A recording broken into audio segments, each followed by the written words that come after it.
अच्छा, मैंने ना थोड़ा सा ये किया कि क्योंकि अक्सर ही जो है ना अभी हमारी 7th सेमेस्टर के बच्चे हैं, तो मैं चाह ही रहा था कि थोड़ा सा लैब का अपना, और अभी जैसे आपने टॉक ली और एक सिमिलरली ऐसी टॉक चल रही थी जो हम लैब में प्रोजेक्ट कर रहे हैं, तो मैं कुछ ना अपने करंट प्रोजेक्ट्स के बारे में बात करूँगा।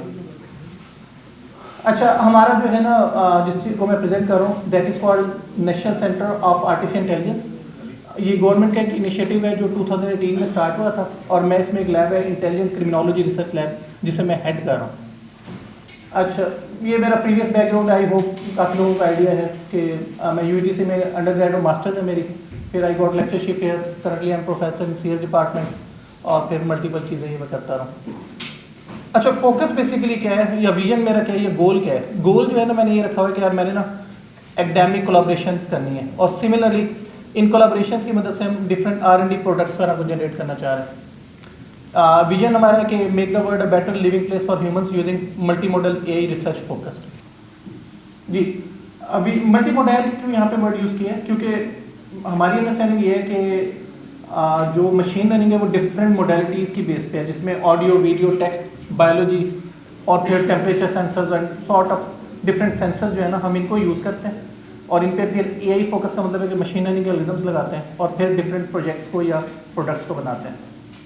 एनी ऑल्सो इसको मैं अभी रहने देता हूँ, इस पर हम आ जाते हैं। फोकस जो है हमारा अभी जो हमारी करंट एक्सपर्टीज़ है, ये टेक्नोलॉजिकल सोल्यूशन जो है ना, ये बेसिकली हम प्रोडक्ट्स जनरेट करना चाहते हैं या करते हैं, और इस सारे फेज को मैं कह रहा हूँ आर्टिफिशियल इंटेलिजेंस। ये AI में इसलिए वर्ड यूज़ कर रहा हूँ क्योंकि ये जो AI है ना, ये वर्ड यूज डिफरेंट होता रहा है, कभी इसे मशीन लर्निंग कहा गया, कभी डीप लर्निंग, आजकल इसे जनरेटिव AI कहते हैं, लेकिन एट द कोर जो है वो AI है इटसेल्फ। और ये जो एक और AI है, इसके साथ फिर डिफरेंट सेंसर्स हैं, जैसे ये विजन का डाटा है जिसको कंप्यूटर विजन या इमेज प्रोसेसिंग कहते हैं, ऑडियो डाटा को स्पीच प्रोसेसिंग कहते हैं, टेक्सचुअल डाटा को नेचुरल लैंग्वेज प्रोसेसिंग कहते हैं, बायोलॉजिकल डाटा होगा यहाँ पे इसे बायोइन्फॉर्मेटिक्स कहते हैं, और फिर AR VR का इसे मिक्स्ड रियलिटी कहते हैं। तो ये मल्टीपल सेंसर्स हैं बेसिकली, और इन सबको कंबाइन करके हम यहाँ पे AI के, मशीन लर्निंग के, डीप लर्निंग के, जेन AI के एल्गोरिथम्स पे काम करते हैं। हमारा जो मेजर एक्टिविटीज़ हैं लैब की, these are 3: R&D, products and marketing, training and courses. और ये जो हमारा सेंटर है, इसको अभी हम यहाँ से 4 लैब्स में प्रेजेंट मैं करूँगा अभी, जिनमें computer vision and machine learning, bioinformatics, information dissemination and data science.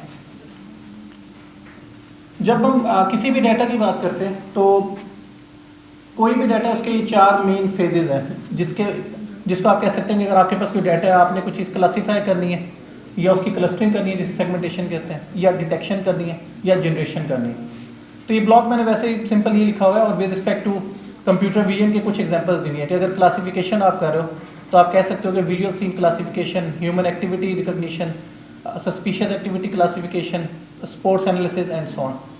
Segmentation की बात करें तो ह्यूमन पोज एस्टिमेशन है, पर्सन ट्रैकिंग है। जनरेशन की बात करें तो face translation, text to image generation, text to text generation and so on. ये कुछ हमारी डिफरेंट प्रोजेक्ट्स या प्रोडक्ट्स हैं जिन डोमेन में हम काम करते हैं, जिसमें सर्वेलेंस है, वीडियो एनालिटिक्स है, इंडस्ट्रियल एप्लीकेशन है, attendance systems and so on. कुछ मैं यहाँ पे डेमोस देता हूँ।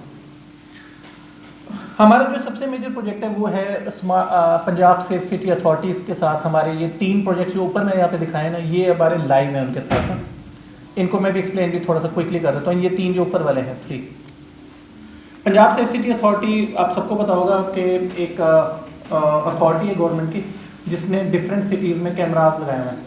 अगर मैं लाहौर के अकेले की बात करूँ तो इन लोगों के तकरीबन 9000 कैमराज लगे हुए हैं, जिनमें 3000 को वो लोग कहते हैं कि इंटेलिजेंट है, लेकिन हमारा जो ये सॉफ्टवेयर ये 40 कैमराज पे चल रहा है विद इन लाहौर। अब इससे मुराद हो क्या रहा है, मैं थोड़ा सा पहले वाले को एक्सप्लेन करता हूँ, फिर दूसरे को, फिर तीसरे को। पहले वाले का नाम यहाँ पे जो लिखा हुआ है वो है ये वाला, इसको कहते हैं व्हीकल एनालिटिक्स। और आपने अगर देखा होगा तो ये शुरू में डैशबोर्ड नज़र आ रहा है। ये जो डैशबोर्ड है ये पूरे लाहौर शहर की व्हीकल की एनालिटिक्स को शोकेस करता है। इससे मुराद क्या है कि अगर आपके पास वो जो 300 कैमराज जिनको मैं इंटेलिजेंट कह रहा हूँ, उनके अंदर कितनी किस्म की गाड़ियाँ, रिक्शे, मोटरसाइकिल, ट्रक, ये क्या क्या चीज़ें वहाँ पे बाईपास हो रही हैं, कितनी चीज़ें जा रही हैं। और इसका बेसिक जो मकसद है वो था लाहौर शहर के एंट्री एग्जिट को कंट्रोल करना, और उसके बाद किसी भी किस्म की व्हीकल है हम उसे ट्रैक करता है। अब ये जो एंट्री एग्जिट है इसके कंट्रोल से मुराद ये है कि अगर वहाँ पे कोई ऐसी गाड़ी जिसका नंबर प्लेट फेक है, या ऐसी गाड़ी जो विदाउट नंबर प्लेट है, इन चीज़ों को हम ट्रैक कर लेते हैं। और फिर ये डिफरेंट स्टैटिस्टिक्स हैं जो यहाँ पे दिखाए गए हैं। सिमिलरली जो लॉस्ट एंड फाउंड है ये काफ़ी इंटरेस्टिंग है। इसको लॉस्ट एंड फाउंड और मिसिंग भी कह सकते हैं, मिसिंग पर्सन आइडेंटिफिकेशन। लेकिन यहाँ पे भी 3 फ्लेवर हैं लॉस्ट एंड फाउंड के, एक पर्सनस के लिहाज से, ह्यूमंस के लिहाज से, एक व्हीकल के लिहाज से और एक डॉक्यूमेंट्स के लिहाज से। डॉक्यूमेंट से मुराद ये है कि आपका मे बी किसी भी बंदे का पासपोर्ट, आईडी कार्ड, किसी यानी कि इसके जो लैंड्स के डॉक्यूमेंट होते हैं, अगर वो कहीं गुम हो जाते हैं तो इसके थ्रू वो आप फाइंड आउट कर सकते हो। As far as they are available in some police station या किसी जगह पे मौजूद है तो आप वहाँ पे स्कैन करके 1-to-1 मैचिंग होती है डॉक्यूमेंट की और आप सर्च आउट कर सकते हो ये लॉस्ट एंड फाउंड में, पर्सन की, डॉक्यूमेंट की या तीसरी जो है व्हीकल की। तीसरा ये मॉब बिहेवियर का है, इस पर हम काफ़ी अर्से से काम करते रहे। खैर अब ये लाइव चल ही रहा है, ये स्ट्रीम में लाइव ही दिखाई हुई है यहाँ पे। इसका बेसिक आइडिया था क्राउड एनालिटिक्स का। क्राउड एनालिटिक्स के अंदर काफ़ी सारे फेजेस थे, segmentation, tracking, generation and so on. लेकिन अभी मॉब बिहेवियर में क्या है, मॉब बिहेवियर में ये है कि हम सिंपल ट्रैक कर रहे हैं कि किस जगह पे क्राउड की या मॉब की डेंसिटी कितनी है और फिर कोई अनयूजुअल ऑब्जेक्ट या अनयूजुअल इवेंट तो नहीं कर हो रहा, ये चीज़ मॉब की है। नीचे जो है ये वाले हमारे वो प्रोजेक्ट्स हैं जो R&D प्रोजेक्ट्स में कह सकता हूँ, लेकिन ये जो 2 प्रोजेक्ट्स हैं ऑटोमेटिक पार्किंग और ऑब्जेक्ट डिटेक्शन, ये हमारे यूनिवर्सिटी में डिप्लॉयड भी हैं। ये ऑटोमेटिक पार्किंग सिस्टम है, ये भी हमने सेफ सिटी के साथ लिबर्टी चौक पे डिप्लॉय भी किया था और ये प्योर सिंपल कैमरा बेस था कि उनके कैमराज लगे हुए थे और उसकी बेस पे हमने किया। अब इसके फिर डिफरेंट और भी तरीके हैं डिफरेंट सेंसर के थ्रू, लेकिन one way was using cameras alone. अच्छा, फिर इसके बाद हम ना काफ़ी सारे इंडस्ट्रियल प्रोजेक्ट्स में भी इन्वॉल्व हैं, आगे शायद लिस्ट भी आ जाएगी, मैं लेकिन कुछ को एक्सप्लेन कर देता हूँ। जैसे पहला जो नज़र आ रहा है प्रोडक्शन मॉनिटरिंग सिस्टम है, ये वाला, ये जो ऊपर टॉप लेफ्ट पे है। इसका आइडिया ये है कि ये हमने 3 शुगर मिलों में वहाँ पे डिप्लॉय किया था और खैर ये 3 साल बाद पहला साल है जिसमें इस साल हम इस पर काम नहीं कर रहे। इसका आइडिया ये था कि आपको पता होगा कि शुगर जो होती है, चीनी जो होती है, शुगर मिल जो है ऑपरेशनल होती हैं दिसंबर से फरवरी तक। तो ये हमने सिंध में 2 शुगर मिल में और एक पंजाब में, वहाँ पे हमने डिप्लॉय किया था और आइडिया इसका ये था कि हम ऑटोमेटिक काउंटिंग करते हैं बोरियों की। यहाँ पे हमने ये कैमरे के थ्रू काउंटिंग करेंगे कि कितनी बोरियाँ जा रही हैं, पहली चीज़। और दूसरी ये है कि जब ये बोरी आती है तो हम इसका वॉल्यूमेट्रिक वेट भी गेस करते हैं। वॉल्यूमेट्रिक वेट का मतलब ये होता है कि बोरी को देख के अंदाज़ा लगाना कि इसमें कितना वजन होगा। और फिर एक इनकी अपनी वेटिंग मशीन लगी होती है अलग से, उसको OCR करके हम उसका वेट निकालते हैं और जो हमारी कैमरे ने वेट दिया उन दोनों को कंपेयर करते हैं। और इसकी अच्छी चीज़ ये है कि एंड टू एंड सिस्टम है कि ये हमने इसको 3 साल तकरीबन एग्जैक्ट 3 साल और 2.5 महीने पूरा चलाया हमने और उसमें पूरी हम रिपोर्ट जनरेशन कर देते हैं उस कंपनी की। अच्छा, सेकंड है ये वॉक थ्रू अटेंडेंस सिस्टम। ये हमारी प्रोडक्ट है जो हमने काफ़ी जगहों पे डिप्लॉय की है और कमर्शियल लेवल पे हमारी है। ये अभी भी जो ये यहाँ पे कैमरा दिखाया गया, ये जो वीडियो दिखाई गई है, ये एक मशहूर ग्रुप है DWP के नाम से, जिनका शायद आपको पता होगा, इकोस्टार है, ग्री है, ये वाली कंपनी जो है। इसमें सिंपल आइडिया ये है कि आपका कैमरा लगा हुआ है और आप वॉक थ्रू कर रहे हो, सिंपल आपकी अटेंडेंस मार्क हो रही है, इन एंड आउट मार्क हो रहा है। खैर इसके फिर काफ़ी सारे फ्लेवर हैं इसकी अटेंडेंस सिस्टम के, जिनमें एक फ्लेवर ये भी है कि हमने अपनी एक छोटी डिवाइस बनाई है जो स्टैंड अलोन डिवाइस है।